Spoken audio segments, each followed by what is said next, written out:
आज की ये कहानी है प्रीता नाम की एक ऐसी महिला की जिसकी शादी कुछ समय पहले ही करण नाम के लड़के से की गई थी। प्रीता शादी के बाद अपनी मां सरला से दूर राजधानी दिल्ली में सेटल हो गई थी। हालांकि शादी से पहले तो करण काफी अच्छा खासा पैसा कमाता था, पर शादी के बाद मानो करण पूरी तरह से ही बदल गया था। अब उसने काम पर जाना बिल्कुल ही बंद कर दिया था और तो और उसने अपनी पत्नी पर अत्याचार करने भी शुरू कर दिए थे। वो रोजाना रात को दारू पीकर घर लौटता और प्रीता के साथ मारपीट करते हुए उससे कहता कि मुझे कहीं से भी पैसे ला कर दे, ही मेरी आफत बनकर बैठ गई हो। कल मुझे मेरे हाथ में पैसे चाहिए, तुम किसी भी तरह पैसे कमाओ, मुझे कोई फर्क नहीं पड़ता, मुझे सिर्फ पैसे चाहिए। बेचारी प्रीता को अपने अत्याचार पति के ये सभी टॉर्चर सहन करने पड़ते हैं। तभी एक दिन जब करण ने प्रीता से कहा कि मुझे पैसे दो, और प्रीता ने करण का जवाब देते हुए कहा कि मेरे पास पैसे कहाँ से आए, मैं तो पैसे भी नहीं कमाती।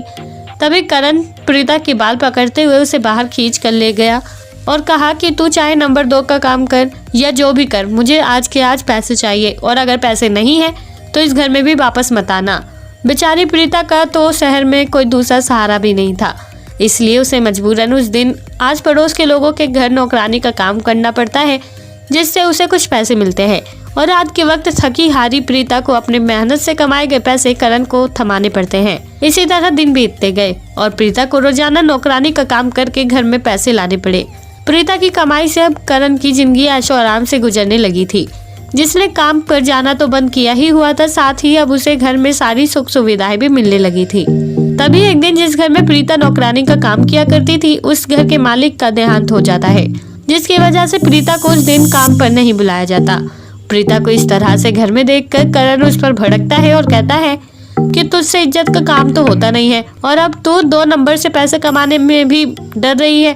आज तो घर में क्या कर रही है, बाहर निकल और कहीं से भी पैसे लेकर आ। करण के इतने बुरे रवैये को देखकर आस पड़ोस के लोग भी तरह तरह की बातें करने लगे थे, और अब प्रीता पर भी उंगलियां उठाई जाने लगी थी कि शायद वो सचमुच 2 नंबर का ही काम करती है।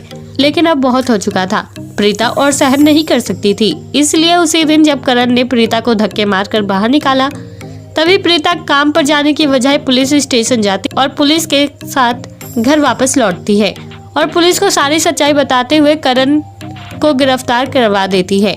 करण अपनी सफाई में न जाने कई बातें कहता है, पर प्रीता को पुलिस का सपोर्ट था, और इसी तरह करण को पत्नी का शोषण करने के इल्जाम में गिरफ्तार कर लिया जाता है। तो दोस्तों, क्या प्रीता ने अपने पति की गिरफ्तारी करवाकर सही किया या गलत, आप हमें कमेंट बॉक्स में कमेंट करके जरूर बताएं। और साथ ही ऐसी और दिलचस्प कहानियां सुनने के लिए आप हमारे चैनल को सब्सक्राइब करना ना भूलें।